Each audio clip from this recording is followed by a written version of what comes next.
You are listening to The Fatboy Show on your number one station, RX Radio. Let me ask you a question, Mr. Daniel Omara. Yes, sir. Are you a fan of Ugandan football? I'm not a fan of football in general. Really, not even Premier League? Or... It ruined my childhood. Whenever there was World Cup or Premier League, I literally had to choose between soccer and cartoons. And you know which one I wanted as a kid. Cartoons, probably. Definitely. But we lived next to the Obua family.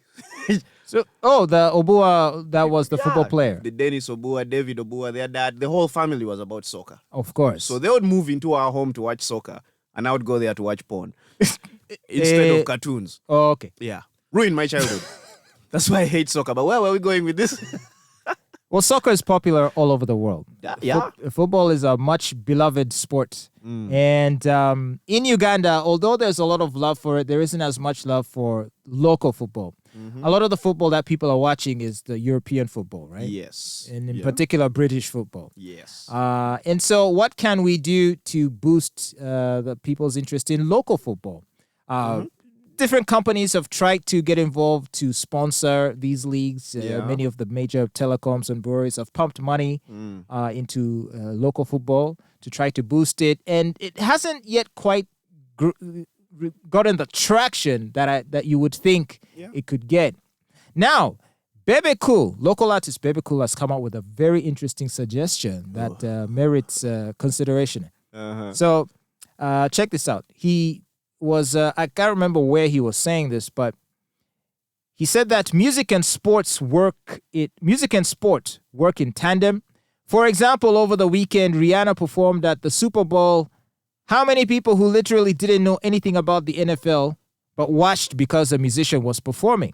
So as FUFA, UPL, and the clubs, you must make a strategic move to tap into our fans by bringing entertainers closer to the game. When a musician performs at a football match, he comes with fans who may, at the end, fall in love with the sport. Okay, allow me to first express my shock at Bebe Cool using the word literally. Then, secondly, it's the man's looking for gigs. Obviously, he's not completely uninterested. Yeah, he's definitely very interested. Okay, for sure, and I can respect that. And I'm sure that if it ever were to be the case that artists start to get booked to play at major sports events, given the kinds of sponsorships that these events attract, the artists' pay would be significant. Very significant. So why wouldn't they want this to happen? Because it wouldn't work. Why? The artist discipline, among other things, is a factor we need to consider. I've seen events ruined by artists. Musicians in particular are the worst timekeepers. They have completely no regard for the person's event. I've emceed several events, several weddings. You know who the biggest challenge always is? Who? The musicians. They don't show up on time. They'll be there at 8, 10:30. They are nowhere yet. But the manager is screaming in your ear, no, you keep selling, keep hyping. Now, shows like Super Bowl have a halftime show, which means at halftime, you're supposed to perform. Now, halftime, Chameleon is in Masaka. How are we going to pull this off? Ugandan artists hate rehearsals, right? Right. I'm not saying that they don't rehearse. There are those who definitely do. But we typically don't rehearse. Typically, most don't rehearse. It's just come on stage, scream a bit. Then are we going to consider those artists who just come and let the audience do the entire song? Muliwa! Hey! Well, then you do all the... I didn't see Rihanna do that. She sang all her own lyrics. Exactly. So we have to get to a point where we respect the sports enough not to put ourselves above it, because artists ruin things. I'm not going to lie. Music has ruined comedy. In Uganda? In Uganda, it has ruined comedy. In the How sense has it that ruined it? Just people go to comedy night to watch music. You tell them come for comedy night and they say which musician is performing. Now, do we really want soccer to become about that? Because it could very easily take that direction. Are you guys coming for the soccer match? Which musician is performing? Okay, so in the case of NFL, I think the fact is that the musicians are chasing the clout that comes with being at the event, because the event is already popular. If there was no artist singing, people would still be watching. People would still watch the Super Bowl. That's not the case for Ugandan soccer. And if we use music to promote football, we're elevating music and killing the football.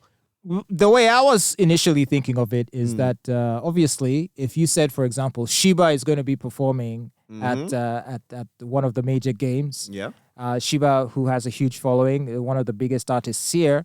Now, young kids, young boys, girls, students, young adults, and especially women who aren't particularly keen on football, let alone local football. Yeah. I know they pretend to like European football, but that's mostly because they're trying to impress their new boyfriends. Or to see the players. I mean, There's that too. women watch the players, not the game. But so people like that who otherwise would have no interest in local football, instead now would be flocking to these venues to watch these games. And with a larger crowd, it means you have larger ticket sales, which can be reinvested back into the league.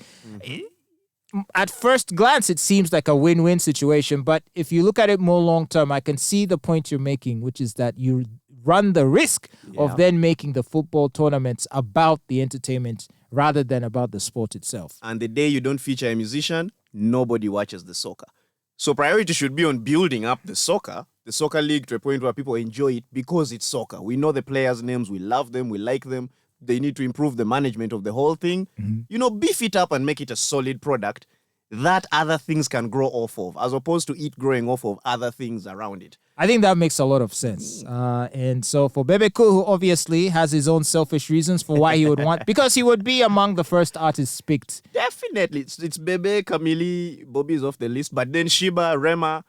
Right. Yes. There's that top 10 that will appear, the starting 10. Exactly. And he's on it. You don't think it's worth even experimenting? Try it once, see what happens? I'm not going to say it's not worth experimenting. I mean, I would love to see what a halftime show at a soccer match in Uganda would look like. Like the quality of production and all the work they're going to put into it. I think it would be chaotic. Yes. Or alternatively also, people would just wait till halftime to watch the musician and then go. There's also that.